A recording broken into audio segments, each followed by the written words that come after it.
Maybe you know, maybe you don't, but this channel is all about my journey, and I'm not here to BS any of you guys. There is some brands out there that your favorite fragrance reviewer has not smelt, even brands like Jo Malone, and you would think, well, Mark smelt almost everything in the game. No, false.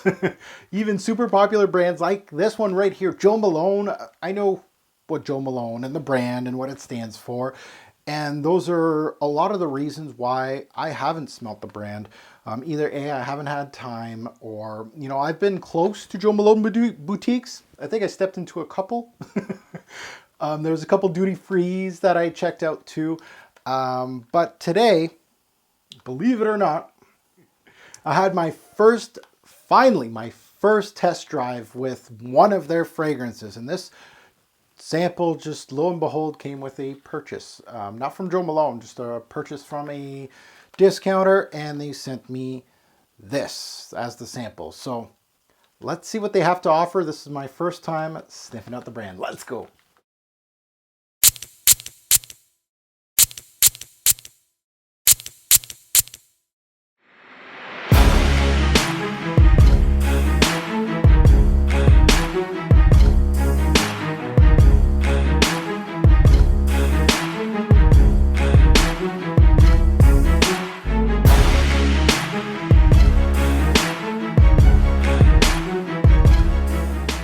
Fragrance family, welcome to Taking a Test Drive. This is where a test drive is sent prior to purchasing, or forget about it. I usually wear these samples 1 or 2 times, so it gives you a couple wearings, and I let you know about my thoughts, and usually it's either good or bad, and sometimes I feel like, maybe I need to sample it again, depending. Today, as the title suggests, Jo Malone, and I'm taking a test drive of English Pear and Freesia. This is an official sample from Jo Malone, again, I don't own any fragrances or purchased any, so this is my first real try. I killed this sample. I really did. Like, there's nothing. Maybe I can just remind myself of it. Oh, there you go. Maybe I didn't kill the sample. It does come with paperwork. I'm not gonna take it out. You guys know what a sample is all about. So let's take a look under the hood with some of the stats on this one. So the release date on this one was 2010. Concentration, these are EDC concentration, eau de cologne. The nose behind this, this is an interesting one, and kind of piecing everything together. The new in-house perfumier for Hermès is Christine Nigel, and she's done a lot of Jo Malone fragrances. So I'm very interested to see what she did with this particular fragrance. The major notes in this particular fragrance for my nose, was pear, which is a good thing because it's in the name, and I really do like pear in fragrances. It's a different fruity note. Not a lot of brands utilize pear.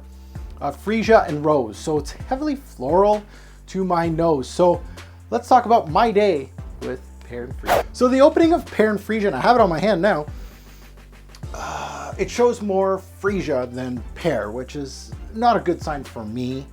More floral than fruity. It has some fruity tones. The rose and Freesia dominate this opening. Smells a little bit like a woman's body wash to me. Doesn't bode well for the fragrance. I didn't like the opening of this one. It really didn't feel...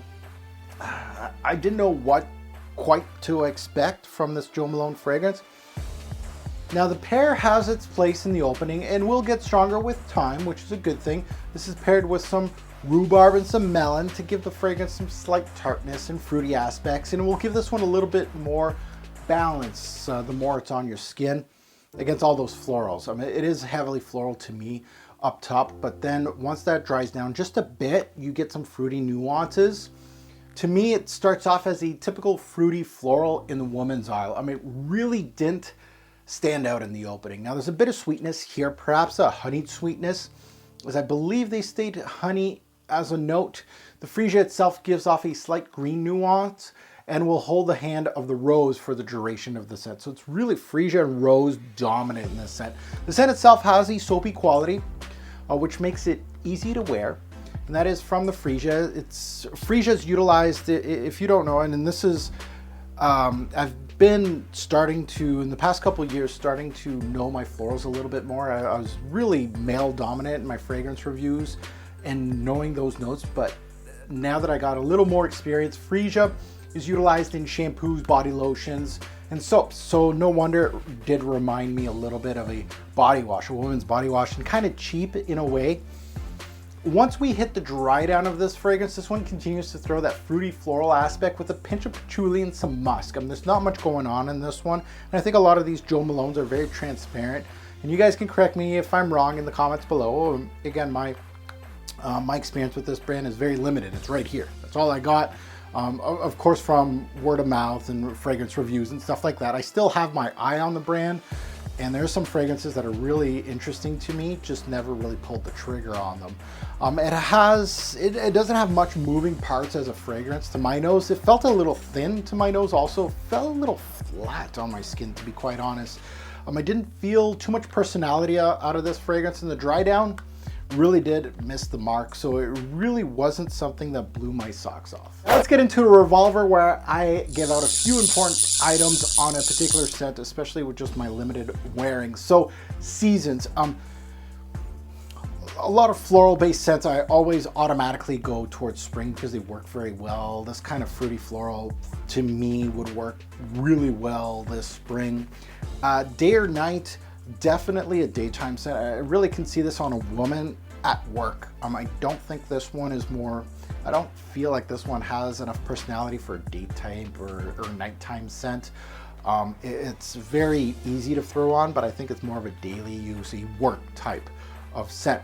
Versatility, pretty versatile as a scent. There's not much moving parts here, and it's very thin and it's non-offensive. It's just lots of florals, a little bit of fruity nuances, a little bit of patchouli, a little bit of musk towards the end, and that's it. Very safe as a scent. Safe equals versatile usually. Performance. Now the longevity on my skin was 3 to 6 hours with really a weaker projection. So not really good as far as performance goes. I'm expecting more, especially for a daily workhorse like this. So my final thoughts on Pear and Freesia, considering price versus scent and also performance, among other qualities, I was not too impressed with Pear and Freesia. Quite honestly. Heavy on the florals, there's a little kiss of fruit, a thin background to the fragrance.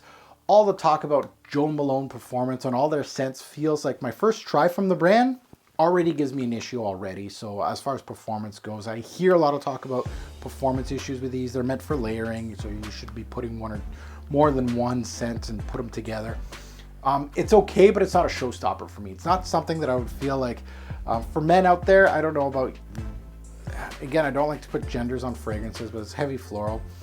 For your woman out there or any woman that is watching this fragrance review, it's okay. It's not a showstopper. If I had to give it a score today, I'd give it a 5 out of 10.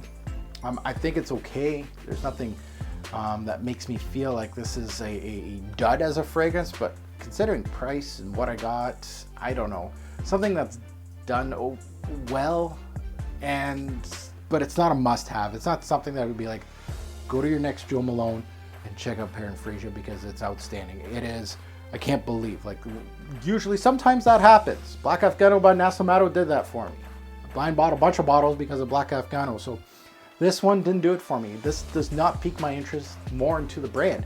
It actually pushes me away from the brand a little bit. There's my thoughts on Pear and Freesia from the house of Jo Malone. My first initial thoughts on the brand. Came out a little disappointed. I'd love to hear your take on this one. You may own a bottle of this. You may have smelled this fragrance before. Comment below. Let us know the good, bad, and the ugly from this fragrance. If you agree with me, great. If not, even better. I'd love to hear your take.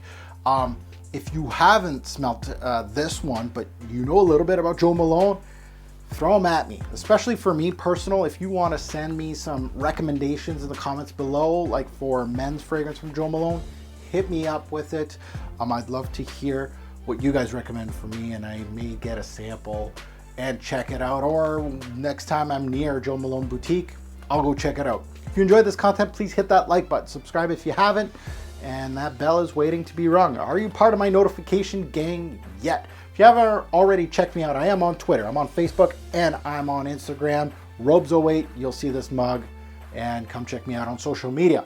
You can also join me on my Facebook fragrance group, which is called Fragrance Guru Nation. We are up to 15,300 members, getting close to 400 already, where we discuss fragrances. Some people buy, some people sell. We discuss new releases, old releases, fragrance reviewers.